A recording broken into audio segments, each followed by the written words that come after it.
Why don't we start with something that we talked about before, just to kind of bookend this, or at least update our listeners on the saga. Spotify mentioned that they are going to be taking a step back from their policy, so that they're not going to be promoting problematic artists like XXXTentacion, R. Kelly. And R. Kelly.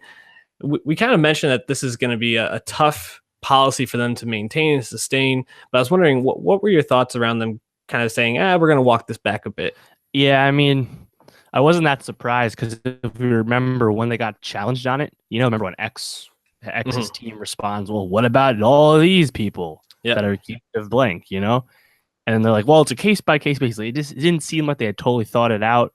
So, walking it back, you kind of see all it coming, especially when reportedly artist camps, including Kendrick Lamar, threatened to pull music from Spotify if the policy remained, which is pretty nutty because and also Spotify is the most subscribed to streaming service, going 70 million plus, but Apple Music's been closing that gap. Apple Music, I think most recently was up to 50.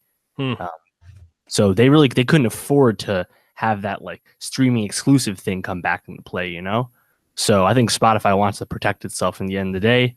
If that means XXXTentacion has to go back on Rap Caviar, they're going to do it.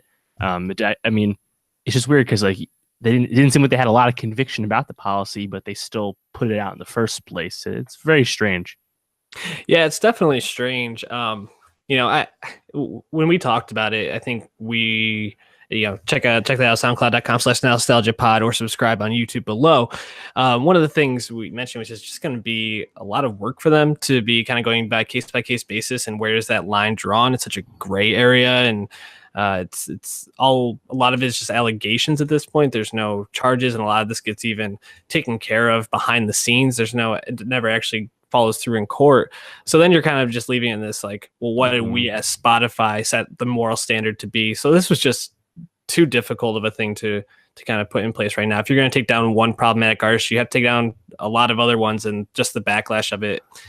Spotify's a business in the long run. So, and that's the thing, they weren't even taking it down. Remember, they were just not programming. Right. We're not going to put you on our influential playlist because we don't want to prop you up. And at the end of the day, that doesn't sound like I don't believe it's an outrageous thing. I said that before, but there was still some backlash from it from the music industry, and Spotify's a product of the industry at the end of the day. So, I think it kind of sucks, but I mean, reportedly X's streams did go down when this happened.